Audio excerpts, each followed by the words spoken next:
যখন আমার জানা থাকবে তখন কিন্তু এটার মধ্যে আমার কদর আসবে। এজন্য বললাম যে এক একটা আমলের দাম দুনিয়ার ন্যূনতম, দুনিয়ার টাকা পয়সার তো আসলে আপনার কাছে কোনো দাম নাই। যদি আমার আপনার যে চিন্তা, সেই চিন্তা হিসাবে যদি আমি হিসাব করি, প্রত্যেকটা আমলের দাম প্রতিদিন কমপক্ষে 6 লক্ষ টাকা করে। এবং 10 থেকে 11টা 12টা আমলের কথা ইনশাআল্লাহ আমি বলবো। সেই হিসাব করে প্রায় আজকের এই আমলগুলো, আজকের এই বয়ানটার দাম একদিনে প্রতিদিন আপনার কাছে 50 থেকে 60 লক্ষ টাকা। বলেন সুবহানাল্লাহ। এটা আমি সাধারণ হিসাব বললাম। এজন্য একটু সকলের কাছে আপনার অনুরোধ, আপনার কথাগুলো মন দিয়ে শুনবেন। কারণ অনেক সময় আমরা চিন্তা করি যে কোন আমল করলে আমার লাভ বেশি হবে, এগুলো আমাদের চিন্তায় আসে। তো চিন্তায় যখন আসে তখনই আমি সেটাকে গ্রহণ করিনি।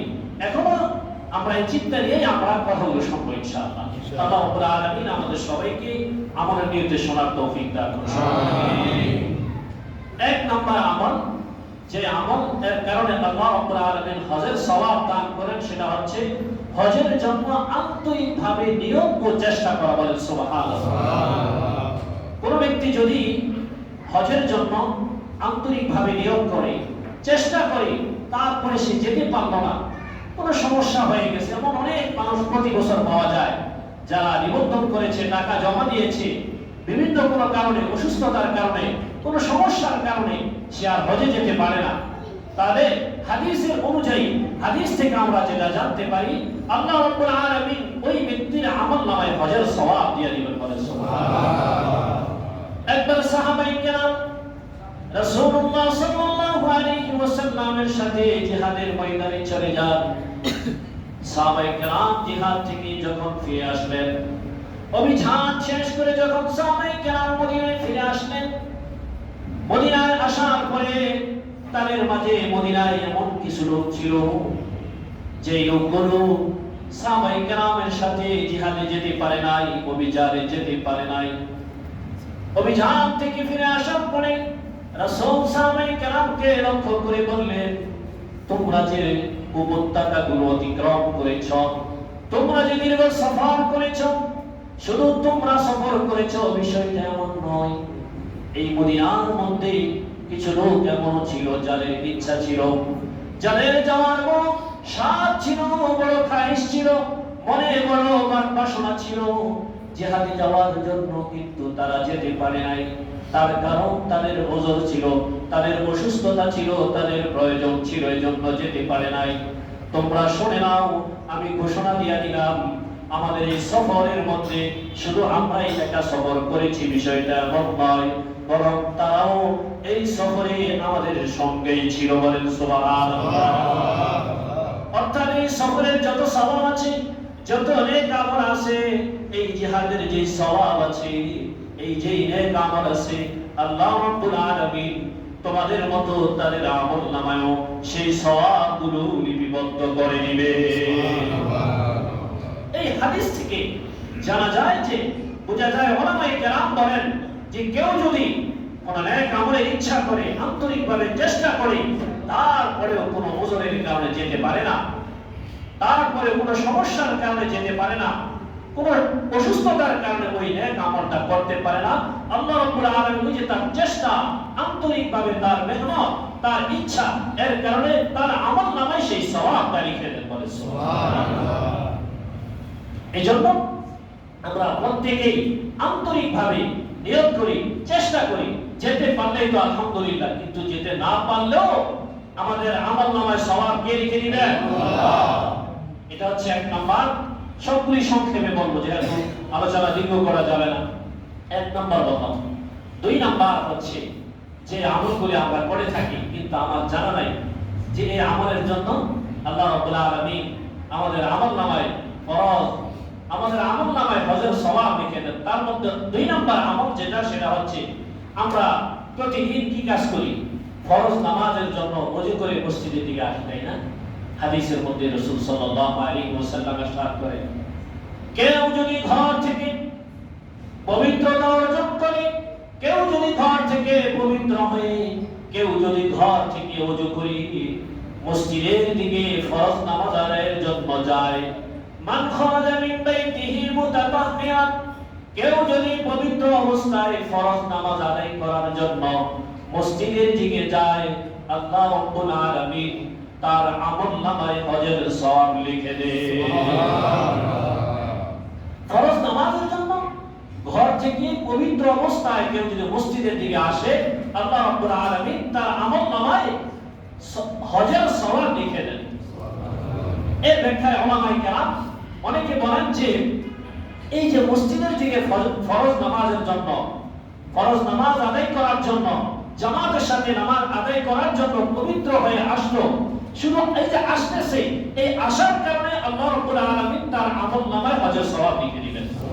আবার অনেকে বলেন যে এখানে যেহেতু মান খারাজা মিন বাইতিহি মুতাতাহহিরান এসেছে, যে ঘর থেকে পবিত্র হয়ে আসা, এজন্য অনেকে বলেন যে কেউ যদি ঘর থেকে ওযু করে আসে তাহলেও তার জন্য এই সওয়াব দিয়ে দিবেন আল্লাহ তাআলা। তাহলে দুই নাম্বার আমল আমরা কি পাইলাম? মসজিদের দিকে ফরজ নামাজ আদায় করার জন্য ঘর থেকে পবিত্র হয়ে যে কেউ যদি রওনা হয়, আল্লাহ রাব্বুল আলামিন তার আমলনামায় কিসের সওয়াব দিয়ে দিবেন বলেন? হজের সওয়াব দিয়ে দিবেন। তিন নাম্বার হাদিসের মধ্যে এসেছে, মান খারাজা মিনাল মাসজিদ লিয়াতাআল্লামা খায়রান আও লিউআল্লিমা, কেউ যদি মসজিদের দিকে বের হয়, মসজিদের দিকে রওনা হয়, কেন? তার উদ্দেশ্য থাকে সে ইলম শিক্ষা করবে, জ্ঞান অর্জন করবে, দ্বীন জানবে, কোরআন শিখবে, হাদিস শিখবে, কিছু মাসআলা মাসাইল শিখবে, ভালো কিছু শেখার জন্য, ভালো কিছু নিজে জানার জন্য, আবার ভালো কিছু শেখানোর জন্য, অন্যকে জানানোর জন্য, অন্যকে শিক্ষা দেওয়ার জন্য, এই উদ্দেশ্যে কেউ যদি ঘর থেকে বের হয়, মসজিদের দিকে যাবে, আল্লাহ রাব্বুল আলামিন তার আমলনামায় একটা হজের সওয়াব লিখে দেন। সুবহানাল্লাহ।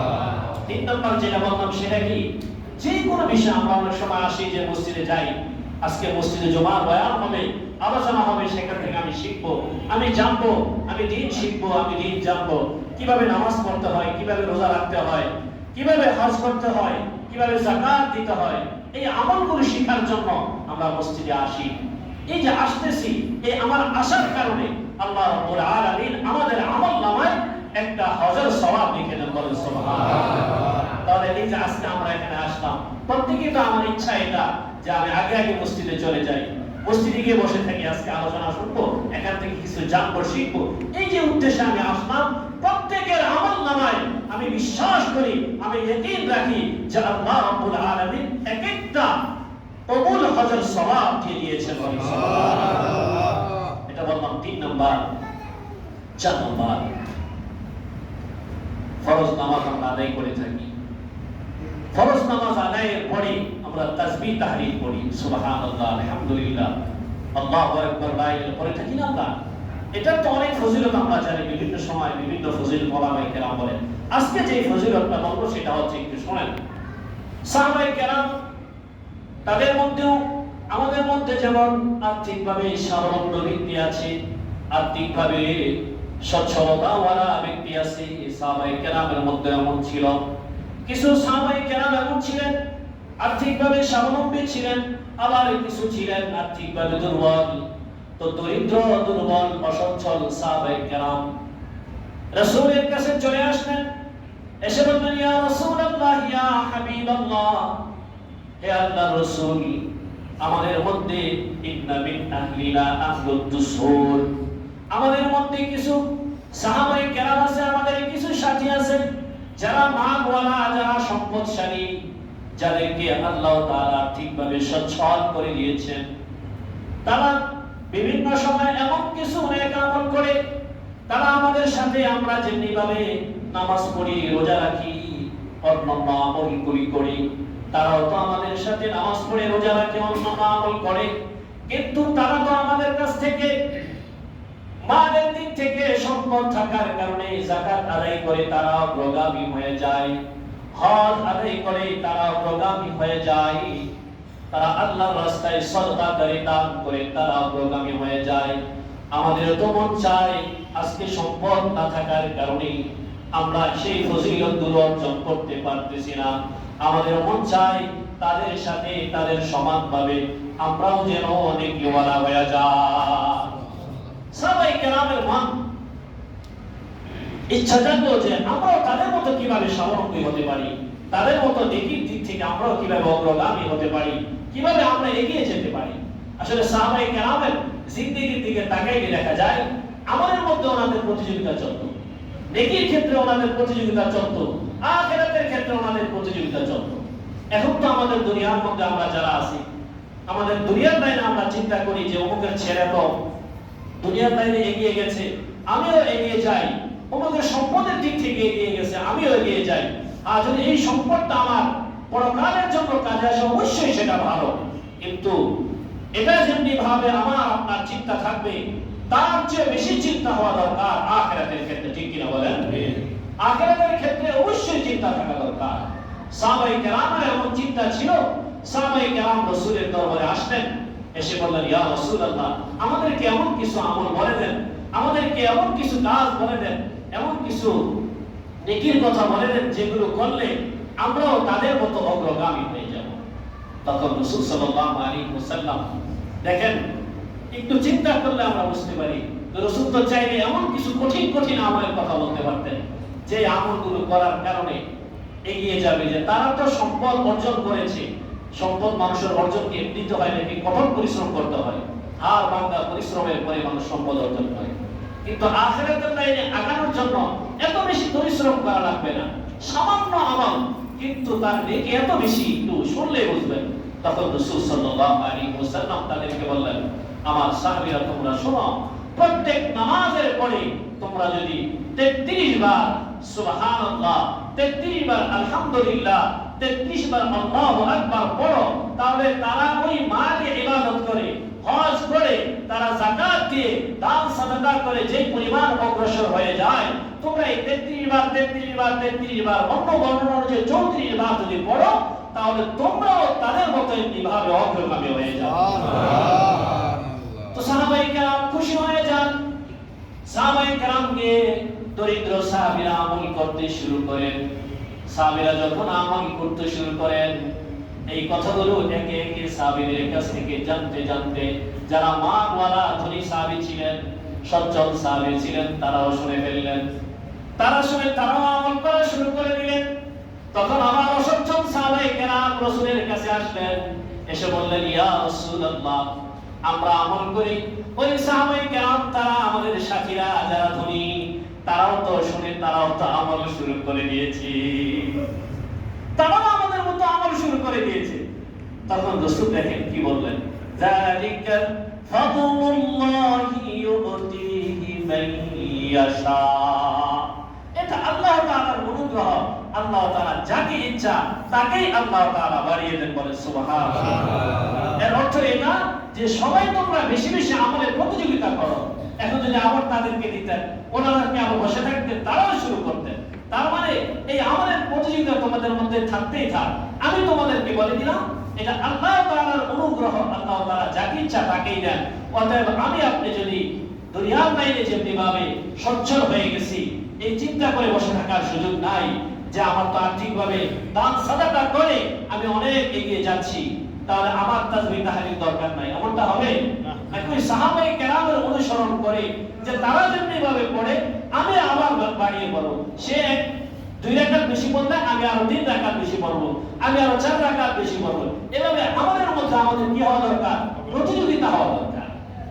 এটা গেল 3 নাম্বার বললাম, প্রত্যেক নামাজের পরে সুবহানাল্লাহ 33 বার, আলহামদুলিল্লাহ 33 বার, আল্লাহু আকবার 33 অথবা 34 বার যেভাবেই পড়ি আল্লাহ রাব্বুল আলামিন আমাদের আমলনামায় একটা কবুল হজের সওয়াব দিয়ে দিবেন, বলে সুবহানাল্লাহ। তারপরে 4 নাম্বার, এটা হলো 4 নাম্বার। 5 নাম্বার হচ্ছে আমরা ফজরের নামাজ আদায় করি। ফজরের নামাজ, এতক্ষণ বলছি ফরজ নামাজ, এখন হচ্ছে ফজরের নামাজ। ফজরের নামাজ কোনটা? যেটা দিনের শুরুতে আমরা পড়ে থাকি, দিনের শুরুতে যেটা পড়ি, এটা হচ্ছে ফজরের নামাজ। আমাদের বাচ্চাদেরকে আমরা শেখাবো যে ফরজ নামাজ হচ্ছে 5 ওয়াক্ত, ফজর, যোহর, আসর, মাগরিব, এশা। আর ফজরের নামাজ হচ্ছে প্রথম, যেটা এই 5টার মধ্যে যেটা প্রথম, সেটা হচ্ছে কি? ফজরের নামাজ। বর্তমানের সময় আমাদের জবান একটু দিক সেদিক হয়ে যায়, এজন্য খেয়াল রাখবো যেন ভুলটা না হয় আমাদের। ফজরের নামাজের আদায়ের পরে কোন ব্যক্তি যদি সূর্যোদয় পর্যন্ত বসে থাকে, আল্লাহ তাআলার জিকির করে, সূর্যোদয়ের পরে 15 মিনিট, 20 মিনিট, 10 মিনিট পরে 2 রাকাত নফল নামাজ আদায় করে, যেটাকে ইশরাকের নামাজ বলে থাকে, এই 2 রাকাত নফল নামাজ কেউ যদি পড়ে, রাসূল সাল্লাল্লাহু আলাইহি ওয়াসাল্লাম ইরশাদ করেন, তার আমল নামায় আল্লাহ তাআলা একটা কবুল হজ ও একটা উমরার সওয়াব দিয়ে দিবেন। সুবহানাল্লাহ। রাসূলুল্লাহ সাল্লাল্লাহু আলাইহি ওয়াসাল্লাম ইরশাদ করেন, মান সাল্লা সালাতাল গাদাতি, কেউ যদি ফজরের নামাজ আদায় করে, ফজরের নামাজ আদায় করার পরে আল্লাহ তাআলার জিকির করে, দ্বীনের আলোচনা করে, দ্বীনের কথা বলে, কোরআন তেলাওয়াত করে, ভালো কথা বলে, আল্লাহ তাআলার স্মরণে মশগুল থাকে, এভাবে থাকতে থাকতে যখন সূর্যোদয় হয়ে যায়, নিষিদ্ধ সময় চলে যায়, 10 থেকে 15 মিনিট অতিক্রম হয়ে যায়, তারপরে সে 2 রাকাত নামাজ আদায় করে, রাসূল বলেন তার আমল নামায় একটা হজ এবং একটা উমরার সওয়াব দিয়ে দেয়। যেই সাহাবী হযরত আনাস রাদিয়াল্লাহু তাআলা আনহু বর্ণনা করেন, তিনি বলেন, হাজ্জাতিন ওয়া উমরাতিন তাম্মাতিন তাম্মাতিন তাম্মাতিন, তিনি বলেন রাসূল এই কথাটা 3 বার বলেছেন, পরিপূর্ণ হজ, পরিপূর্ণ হজ, পরিপূর্ণ হজ। কোন হজের কোন একটা অংশ এমন নয়, বরং পূর্ণ হজের সওয়াব আল্লাহ রাব্বুল আলামিন তার আমলনামায় দিয়ে দেন। বলেন সুবহানাল্লাহ। আমাদের অনেকে আলহামদুলিল্লাহ এই আমলগুলি করে থাকি, আমরা আরো যারা করি নাই, আমরা এগুলো করার চেষ্টা করি, শুরু করি। আমার ফজর নামাজ তো শেষ হয়ে যায়, নামাজের পরে 10 থেকে 15 মিনিট, তারপরে সূর্যোদয় হয়ে যায়, সূর্যোদয়ের পরে আমি 10-15 মিনিট একটু বসে থাকি, একটু কোরআন তেলাওয়াত করি, তাসবিহ তাহলিল পড়ি, দ্বীনি কথা বলি, ভালো কথা বলি, দরুদ পড়ি। এগুলো পড়ার পরে যখন দেখবো সময় হয়ে গেছে, 2 রাকাত নামাজ আদায় করে তবে আমি অন্য কাজে মশগুল হই। তবে প্রতিদিন আমার আমল নামায় একটা কবুল হজ, একটা কবুল উমরার সওয়াব কে দিয়ে দিবেন? আল্লাহ।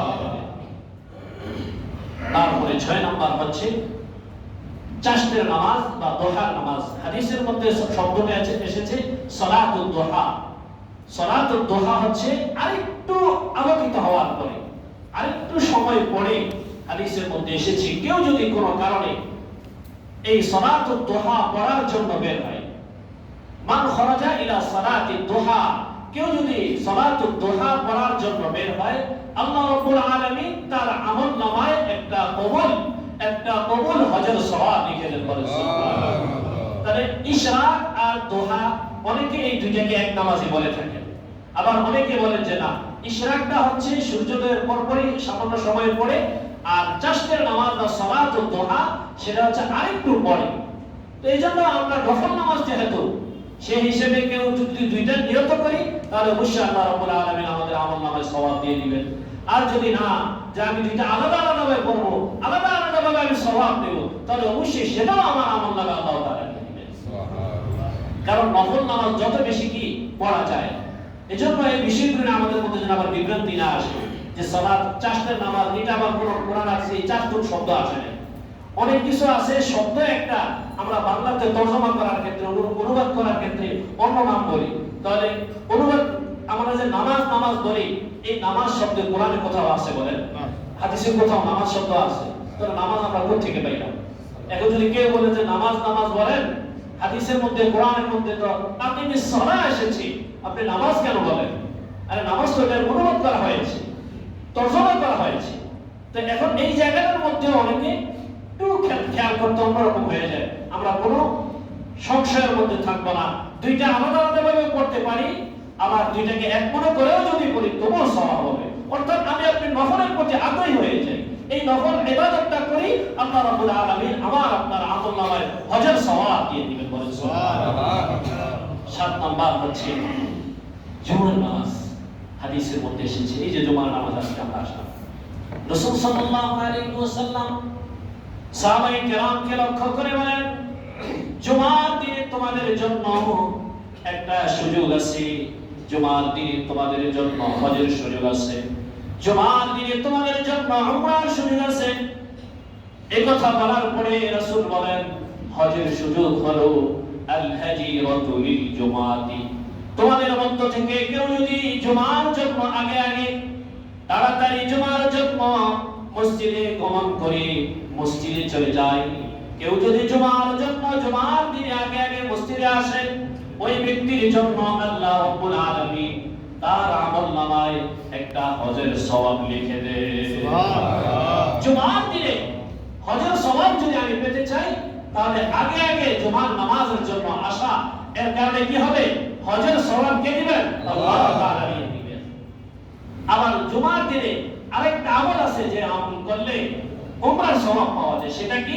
রাসূল সাল্লাল্লাহু আলাইহি ওয়াসাল্লাম বলেন, এই জুমার দিনে উমরার সওয়াব পাওয়া যাবে যদি কেউ আল ইন্তিজারু বাদাল জুমাতি লিল আসরি, কেউ যদি জুমার নামাজ আদায় করার পরে আসরের নামাজের জন্য অপেক্ষা করে, ওই ব্যক্তির আমল নামায় আল্লাহ রাব্বুল আলামিন একটা উমরার সওয়াব লিখে দেন। বলে সুবহানাল্লাহ। তাহলে 7 নম্বর যেটা পাই না, জুমার জন্য আগে আগে আসলে কিসের সওয়াব পাবো? আমরা হজের সওয়াব পাবো। আবার জুমার নামাজ শেষ করে আসরের নামাজের জন্য যদি আমি অপেক্ষায় থাকি, যে এখন হয়তো ঘুম আসতেছে, ভালো করে আজকে জুমার দিন খাইলাম, খাওয়ার পর তো শরীরটা একটু ক্লান্ত হয়ে গেছে, অনেকে আছে যে আচ্ছা ঘুমাই যাই, ঘুম থেকে উঠে গেছে আসরের নামাজের সময় প্রায় শেষের দিকে।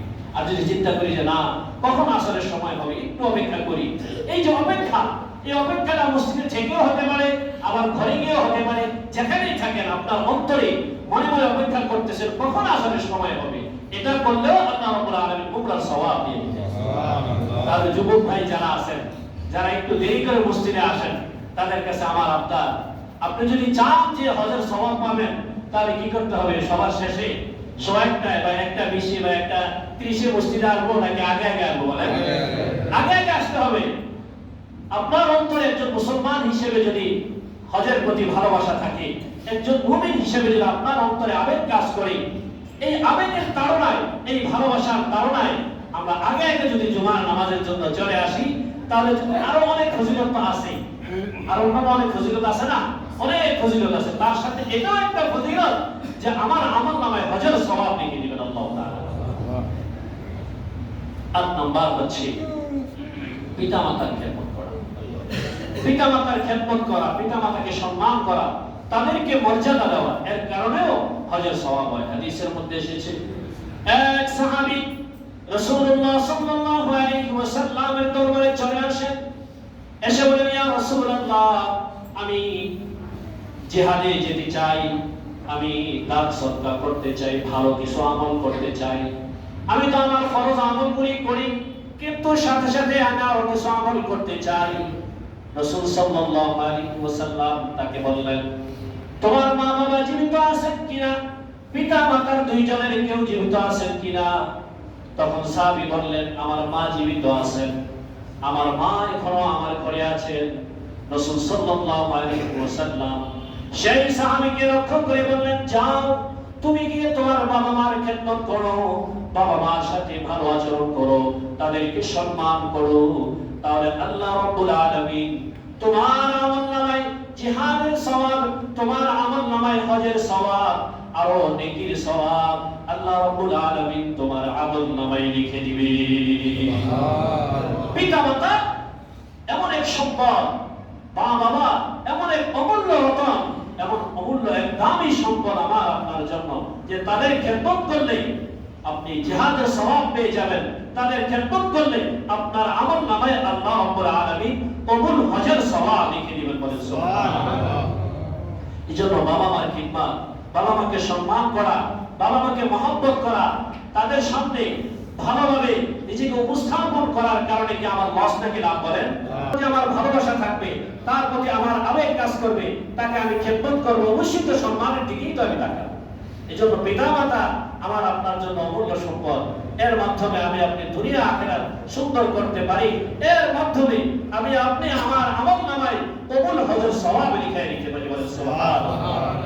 আল্লাহ রাব্বুল আলামিন আমাদের যুবক ভাই যারা আছেন বর্তমান যুগে, সবাইকে বলবো যে পিতামাতার প্রতি আপনি সদয় হন। আপনার বাবা একটা কথা বললে আপনি চিন্তা করেন আপনার বাবার অবদান কতটুকু, মা একটা কথা বললে আপনি চিন্তা করেন মায়ের অবদান আপনার প্রতি কতটুকু। শুধু তাই নয়, তাদেরকে আপনি খিদমত করে, সম্মান করে আপনি হজের সওয়াব অর্জন করতে পারেন। এত দামি সম্পদকে আপনি নষ্ট করিয়েন না। তারপরে 9 নাম্বার হচ্ছে অন্যের প্রয়োজন পুরা করা। অন্যের প্রয়োজন পুরা করা হাদিসের মধ্যে এসেছে, রাসূলের নাতি হযরত হাসান রাদিয়াল্লাহু তাআলা আনহু তিনি একদিন বাইতুল্লাহ তাওয়াফ করতেছেন। বাইতুল্লাহ তাওয়াফ করা অবস্থায় এক ব্যক্তি দৌড়ে আসলেন, এসে বললেন, ইয়া আবা মুহাম্মদ, আমার একটা প্রয়োজন আছে অমুক ব্যক্তির কাছে, আপনি যদি একটু এসে আমাকে সেটা সমাধান করে দিতেন। অর্থাৎ অনেক সময় এমন হয় দুইজনের মধ্যে কোনো বিষয়ে বিবাদ হয়ে যায়, তখন তৃতীয় আরেকজনকে বলে, ভাই একটু এটা সমাধান করে দেন, একটু মীমাংসা করে দেন, একটু সমস্যাটা সমাধান করে দেন। আছে এমন আমাদের সমাজের মধ্যে যারা একটু গণ্যমান্য, যারা একটু ভালো, যাদেরকে সবাই মহব্বত করে, তাকে বলে, ভাই একটু তো আমাদের মধ্যে সমস্যা হয়ে গেছে, আপনি একটু সমাধান করে দেন। যারা সমাজের সেবক আছেন, বিভিন্ন পদে আছেন, তাদের কাছে মানুষ যায়। তো হাসান রাদিয়াল্লাহু তাআলা ঠিক তওয়াফ করতেছে, এই তওয়াফ অবস্থায় ওনার কাছে এসে বললেন যে আমাকে একটু এই সমস্যার সমাধান করেন। তিনি কি করলেন, তওয়াফ বাদ দিয়ে এখান থেকে তিনি প্রয়োজন পুরা করার জন্য চলে গেলেন। সুবহানাল্লাহ। যাওয়ার পরে তিনি সেখানে গিয়ে প্রয়োজন পুরা করে আসার পরে যারা তওয়াফ করতেছে ওনার সাথে একজন তাকে বললেন, আচ্ছা আপনি তওয়াফ ছেড়ে চলে গেলেন। অর্থাৎ যার সাথে তিনি গিয়েছিলেন ওই ব্যক্তির সাথে ওই ব্যক্তির একটু কিছুটা হিংসা ছিল, রাসালি ছিল, এজন্য বলা যায় সে ডাক দিলে আপনি চলে গেলেন। আছে না যে আমার সাথে যাকে আমি পছন্দ করি না, গেল না কি কইছে আপনি গেলেন কেন? তো বললেন যে আসলে আপনাকে ডাক দিলে আপনি চলে গেলেন। তখন হাসান রাদিয়াল্লাহু তাআলা আনহু তাকে ডেকে বললেন, হায় আপনি কি শুনেন নাই, আপনি কি জানেন না রাসূলুল্লাহ সাল্লাল্লাহু আলাইহি ওয়াসাল্লাম কি বলেছেন, কেউ যদি কারো প্রয়োজন পুরা করে তাহলে আল্লাহ রাব্বুল আলামিন তার আমলনামায় একটা কবুল হজ ও একটা কবুল উমরার সওয়াব লিখে দেন। বলে সুবহানাল্লাহ। কি বলেন, এখন আমি গিয়ে একটা কবুল হজ ও একটা কবুল উমরার সওয়াব আমার আমলনামায় লিপিবদ্ধ করে আসলাম। বলে সুবহানাল্লাহ। এবং বলেন যে রাসূল বলেছেন শুধুমাত্র গিয়েছে, তার প্রয়োজনটা পুরো করতে পারে নাই। আসলে সব সময় গেলে তো সমাধান করা যায় না, সব সময় সমস্যা পুরো করা যায় না। তিনি বলেন পুরো করতে পারে নাই, তবুও তার আমলনামায় একটা উমরা সওয়াব আল্লাহ তাআলা দিয়ে দিবেন। তার শুধুমাত্র চেষ্টা করার কারণে একটা উমরা, আর যদি চেষ্টায় সফল হয়ে যায় তাহলে হজের সওয়াবও পাবে, উমরার সওয়াবও পাবে। বলেন সুবহানাল্লাহ। এজন্য অন্যের কোনো প্রয়োজন আমার সামনে যখন চলে আসবে তখন আমরা এটা চিন্তা করব না যে আচ্ছা ওর দরকার কি, ওর ঝামেলা নিয়ে থাকুক, আমি এখানে আরামে বসে আছি। না, আপনি যাবেন, চেষ্টা সফল হন বা না হন, উমরার সওয়াব পাবেন। আর যদি সফল হয়ে যান তাহলে হজের সওয়াবও পাবেন, উমরার সওয়াবও পাবেন। বলেন সুবহানাল্লাহ।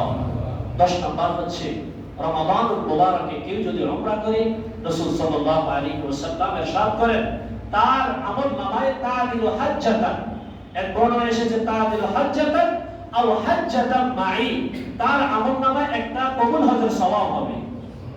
অন্য বর্ণনা এসেছে রাসূল সাল্লাল্লাহু আলাইহি ওয়াসাল্লাম ইরশাদ করেন কেউ যদি রমাদানুল মুবারকে উমরা করে, আল্লাহ রাব্বুল আলামিন তার আমলনামায় আমি রাসূলের সাথে হজ করার সওয়াব তার আমলনামায় দিয়ে দিবেন। সুবহানাল্লাহ। 11 নম্বর হচ্ছে মসজিদে কুবায় নামাজ আদায় করা। মসজিদে কুবা মুসলমানরা রাসূল সাল্লাল্লাহু আলাইহি ওয়াসাল্লাম সর্বপ্রথম নির্মাণ করেছেন। এই মসজিদে কুবায় রাসূল সাল্লাল্লাহু আলাইহি ওয়াসাল্লাম ইরশাদ করেন কেউ যদি কোনো নামাজ আদায় করে তাহলে তার আমলনামায় আল্লাহ রাব্বুল আলামিন হজের সওয়াব, উমরার সওয়াব দিয়ে দিবেন। বলেন সুবহানাল্লাহ।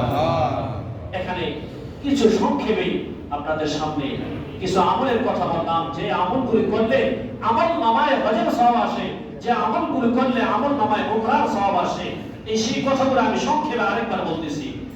1 নম্বর হজের জন্য আন্তরিকভাবে নিয়ত করা। 2 নম্বর ফরজ নামাজের জন্য ঘর থেকে পবিত্র হয়ে ওযু করে বের হওয়া। 3 নম্বর ইলমে দ্বীন শিখার জন্য, ভালো কিছু শিখার জন্য মসজিদের দিকে যাওয়া। 4 নম্বর ফরজ নামাজের পরে সুবহানাল্লাহ, আলহামদুলিল্লাহ, লা ইলাহা ইল্লাল্লাহ, আল্লাহু আকবার 33 বার পড়া। 5 নম্বর ফজর নামাজের পরে সূর্যোদয় পর্যন্ত জিকির করা, তারপরে 2 রাকাত নামাজ আদায় করা। 6 নম্বর চাষ তথা দুহার নামাজের জন্য বের হওয়া। 7 নম্বর জুমার নামাজে আগে উপস্থিত হওয়া এবং আসরের নামাজের জন্য অপেক্ষা করা। 8 নম্বর পিতামাতার খেদমত করা। 9 নম্বর অন্যের প্রয়োজন পুরা করা। 10 নম্বর রমাদানুল মুবারকে উমরা করা, 11 নম্বর মসজিদে কুবায় নামাজ আদায় করা। এই আমলগুলো করলে আল্লাহ রাব্বুল আলামিন আমলনামায় হজের সওয়াব, উমরার সওয়াব দিয়ে দেন। আল্লাহ রাব্বুল আলামিন আমাদের সবাইকে কথাগুলো বোঝা, কথাগুলোর উপর আমল করা, নিজে আমল করা, আমাদের পরিবার যারা আছে ঘরে মামুনদেরকে আমল করানোর জন্য তাদেরকে তারগিব দেওয়া, আমাদের যুবক ভাই যারা আছেন তাদেরকেও বোঝানো, যারা আত্মীয় স্বজন আছে তাদের সবাইকে বোঝানো। এখন অনেক আমল আছে মসজিদে আসার যে আমলগুলো, মামুনরা বলবেন যে আমরা তো মসজিদে যাইতে পারি না, আমরা তো মসজিদে জ্ঞান শিখতে যাইতে পারি না, তাহলে মামুনদের জন্য এখানে ফজিলতটা কিভাবে আসবে? ওই আপনি আপনার সন্তানকে, আপনার স্বামীকে, আপনার ভাইকে, আপনার পরিবারের পুরুষ যারা আছে তাদেরকে আপনি মসজিদে পাঠায়, এই নামাজে যাও, এই কোরআন শিখতে যাও, তুমি আগে আগে মসজিদে চলে যাও, আগে আগে জুমায় চলে যাও। তাহলে পুরুষ এসে যে আমলটা করবে এর যে সওয়াব হবে, তিনি বলার কারণে, তিনি তাকে সহযোগিতা করার কারণে আল্লাহ রাব্বুল আলামিন তার আমলনামায় এই সওয়াব দিয়ে দিবেন। বলেন সুবহানাল্লাহ। আল্লাহ রাব্বুল আলামিন আমাদের সবাইকে কথাগুলো